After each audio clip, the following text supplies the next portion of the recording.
कालू कौवा और गोरी के पड़ोस में तोता और तोती रहते थे।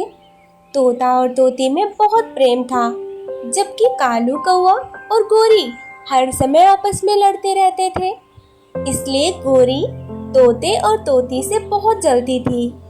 गोरी हर समय तोती के कान भरती रहती थी, जिससे उनमें भी आपस में लड़ाई हो।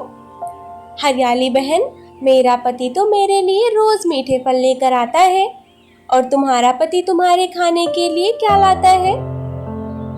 क्या बताऊं गोरी बहन, मेरा मिट्ठू कई दिनों से बस एक ही चने का दाना लेकर आता है। हरियाली बहन, इसका मतलब मेरा सब सही हुआ।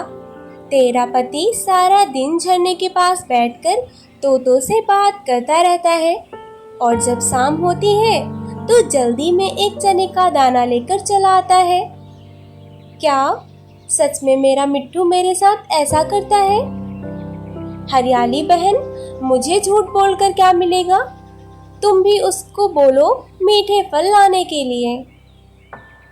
गोरी ऐसे ही तोती के कान भरकर वहां से चली जाती है। सुबह से ढूंढ रहा हूँ, मगर आज भी मुझे कोई मीठा फल नहीं मिला। लगता है आज भी मुझे अपनी पत्नी के लिए चने का दाना लेकर जाना पड़ेगा।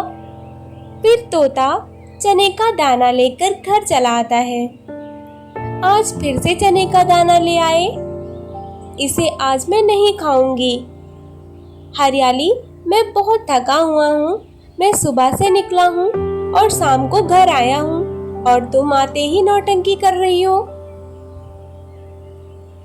मुझे अमरूद खाना है, मैं भूखी रह लूंगी, मगर यह दाना नहीं खाऊंगी।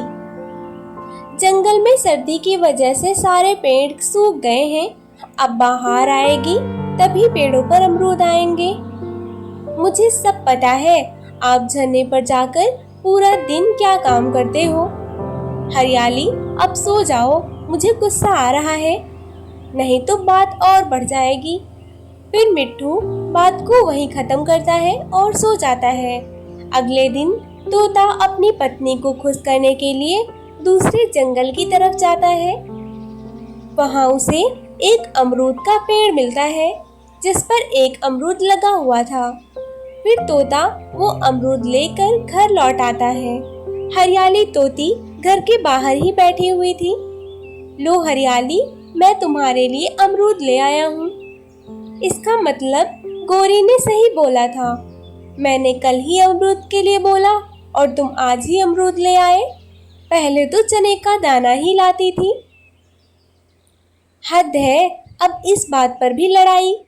अब ले आया हूँ तो चुपचाप खा लो। फिर हरियाली तोती अमरूद खा लेती है। गोरी का पति कालू एक नंबर का आवारा और आलसी है, और उन दोनों में हमेशा लड़ाई रहती है। इसलिए वह चाहती है कि हम दोनों में भी लड़ाई हो। फिर तोता ऐसा बोलकर वहां से चला जाता है। आज मैं मिट्ठू के पीछे जाकर देखती हूँ, तब पता चलेगा गोरी झूठ बोल रही थी या सच।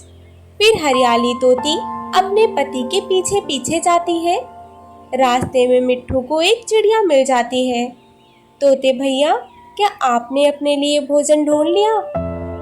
नहीं चिड़िया बहन, मैं तो कल से बहुत भूखा हूँ। अभी थोड़ी देर पहले एक अमरूद मिला था, वह अभी अपनी पत्नी को देकर आया हूँ, और अब निकला हूँ खुद के लिए भोजन ढूंढने। देखता हूँ आज कुछ खाने को मिलता है या नहीं। चिड़िया और तोते की सारी बातें हरियाली छुपकर सुन रही थी। यह सब सुनकर उसकी आंखों में आंसू आ जाते हैं। मिट्ठू भैया, चलो दूसरे जंगल की तरफ चलते हैं। वहाँ किसान का एक खेत है, वहाँ चलकर देखते हैं, कुछ ना कुछ तो मिलेगा ही। वे दोनों भोजन लेने चले जाते हैं। मैं कितनी बुरी हूँ। यहाँ चिड़िया अपने बच्चों के लिए भी भोजन लाती है, और मैं अपने पति से लड़ाई करती हूँ। चिड़िया का तो पति भी नहीं है। वह दाना लेने भी खुद जाती है, और अपने बच्चों की देखभाल भी खुद करती है। फिर जब तोती अपने घर जाती है तो कालू और गोरी की आवाज सुनकर वहां रुक जाती है। कालू के बच्चे, जाओ और मेरे लिए मीठे फल लेकर आओ। मैं कोई तोता नहीं हूँ जो तुम्हारे पीछे फिरता रहूं।